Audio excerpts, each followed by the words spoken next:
If you guys want coins for FC24, make sure you check out MMOEXP.com. Their link is down in the description. They're very fast, they're very cheap, they're very reliable, and if you use my code REMA, you can get yourself a lovely 5% discount. So what's up guys, it's Ash here and welcome back to a brand new video. I hope you guys are all having a fantastic day so far. Sorry for no uploads for most of this week. I've mentioned it quite a few times in my videos. I am doing like it's like the final semester of my uni course, so you know I've got like loads of assessments due within the next couple of weeks, and hopefully that'll be me done. But you know, until then, it's just been a long and tiring process where I haven't been able to post all that much. I've still been playing here and there, you know, like playing champs, getting rivals and stuff, and just trying out a couple of things. So the thing I've got for you today, guys, is a 4222 custom tactics and player instructions, and yeah, I hope they help you out, guys. And with all that aside, let's get right into the video. I hope you enjoy. Alright then guys, so starting off with the tactics, pretty similar to what we normally use, but we'll go through them. Defensive style, we have it on balance because it does give us the best control over our defense. So when we want to press, for example, we can, and then when we want to maybe drop off and be a bit more passive in our approach, we can also do that. For the defensive width, I do recommend a lower one. The reason being, like we have it on 41, is so we can primarily defend in a nice narrow and compact shape to block out all those attacks through the middle of the pitch. That being said, we also don't want to lower the width too much, otherwise we won't be able to cover the wider areas for when an opponent goes down the wing. So we want to be narrow, but not too narrow in our defense, guys. Moving on to the depth, you have a few different options. You can go with the 71 depth thing, which I often use when the manual defending is horrible, but when the gameplay is okay and I can actually manually defend, I'll probably use something like 60, which is what I have been using. 71 depth is good because when the gameplay is horrible, the AI basically defends for you, so it'll press for you and essentially tackle for you. So when the gameplay is horrible, you kind of just have to rely on that, but when you can manually defend because the gameplay is responsive, something like 60 is good because you still get that high defensive line. Your players just aren't always constantly pressing. Now for the build-up play, guys, we have this on balanced. I like balanced because I find it to be the most controlled and the most varied way to build up the play. So when you use balance, you can build up slow if you want to, or you can speed up and play a bit faster. So balanced is a really good balance, of course, and it's why I use it, because it just seems to be more controlled. Now for the chance creation, guys, we do have this on direct passing. Unfortunately, this is like an absolute must for most tactics in this game. And the reason being is because direct passing is the only way to consistently score in this game. So when you use direct passing, your attacking players will make these runs, the defenders will follow that run the attacker is making, and then once that defender has overcommitted, the attacker will often track back. So there's like a big space between the defender and the attacker, and you can just pass right to them and they're in space. You also do get the thing where your attackers bunch up against the opposition defenders, meaning it's more like a 1v1 type scenario, which again is one of the best ways to attack in this game, because as Inception calls it, it's like a 1v1 Mortal Kombat style, so this fits it perfectly.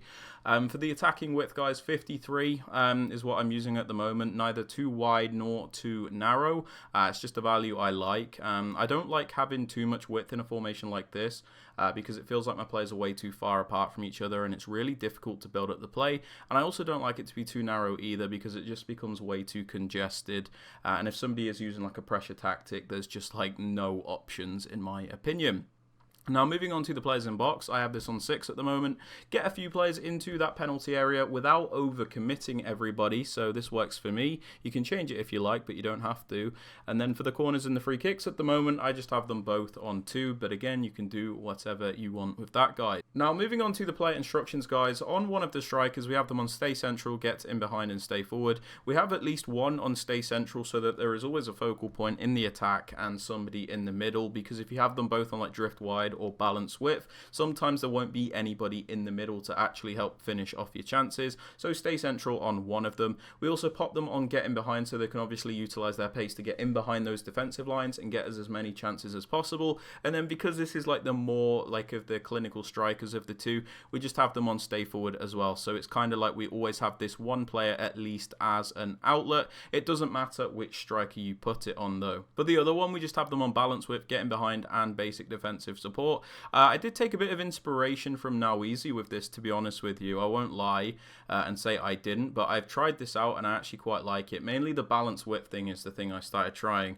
But what I've started to do is have one on stay central like this, and then the other one on balance width, so they have a bit more of a free roam in the attack. So sometimes they'll drift out wide, other times they will, you know, stay in the middle. It just seems to work quite nicely, have a bit more free flow movement. We do obviously still have them on get in behind, so they do utilize their running speed to get in behind those opponents' defensive lines. We do also have this player on basic defensive support. Now we have that one on stay forward like the other one, so this player will sit in a bit more of an unusual position, if this makes sense. So they won't come all the way back in the defense, but they also won't glue forward either. So it's kind of like an in-between thing where when you win the ball back, they're sat in a bit of a different place, which makes it a bit easier to build up.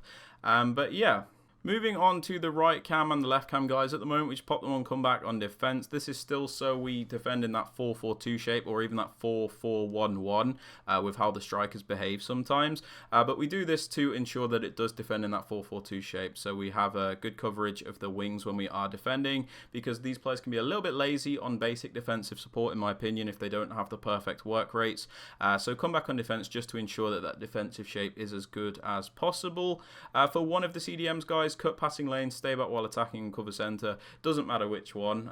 Yeah, I've been kind of struggling between deciding which one to stay back at the moment, Hullet or Rolfo. You know, I wish they could both go forward and defend at the same time.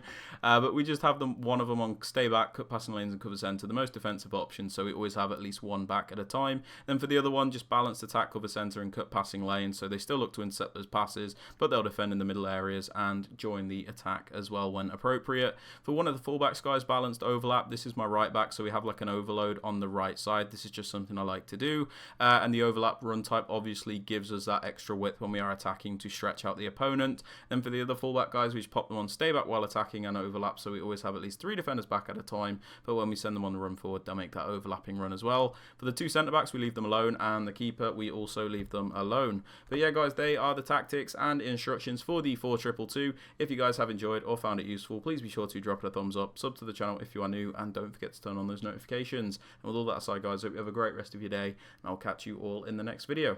Peace out guys.